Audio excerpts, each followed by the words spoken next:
Over the last few weeks, Parliament has not been sitting, and so in a sense it's been slower for news, and there's not been quite the same drama and debates that there are at other times of the year. However, I have to say there's been some really good news coming out over the last couple of weeks. One section has been in education, where clearly Scotland has quite a success story in education, and congratulations to the many young people who got good exam results. I think a record number again, over 150,000 getting hires that they could then use for university or for other purpose.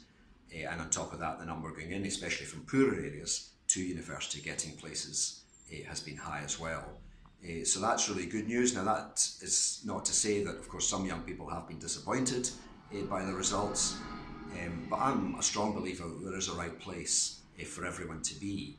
And maybe some folk need to go back and resit exams. Maybe for other people an apprenticeship is the better route to go down rather than university, because certainly in my opinion university is not the best solution. It is a solution, but certainly we do not want 100% of our young people going to university, and we need other people to be doing apprenticeships, we need other people to be doing different kinds of training, but certainly we do want to see everybody who possibly can get into a suitable job where they can contribute to society and provide for themselves and their families.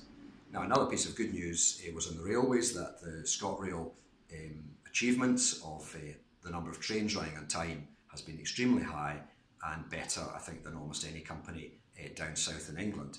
Now, that's good news. Obviously, at the same time, if you're on a train that is delayed, then it's not quite so good news, and I had that experience myself. I was going to the Edinburgh Festival this week and missed one of the things I was trying to get to because I got to Bathgate and the train stopped, and I was there for 2 hours, which was not particularly exciting. However, be that as it may, the overall results for ScotRail are extremely good, and so I think we can be very happy about that. And of course, another piece of good news just coming up soon is going to be the opening of the new 4th road bridge, the Queensferry crossing, and that's pretty exciting, that this fabulous bridge is now virtually open and going to be complete very soon. So I did mention the Edinburgh Festival, so just to finish off to mention that, I know that traditionally people from Glasgow don't go much to Edinburgh and don't go to the festival, but there are some very worthwhile things, and one play that I saw at the Lyceum Theatre was called Rhinoceros, which sounds a little bit strange, but it's a kind of political satire, and it's making the point that people can go along with the crowd so easily, and whether it be fascism or Nazism or whatever it might be, there's always a danger of people just going along with the crowd, not thinking about things for themselves, but just going with the fashion, going with the flow. And that happened in Germany during the Second World War, and has happened in many other places as well. It's done jointly with Turkey, and obviously Turkey has its own political challenges at this time.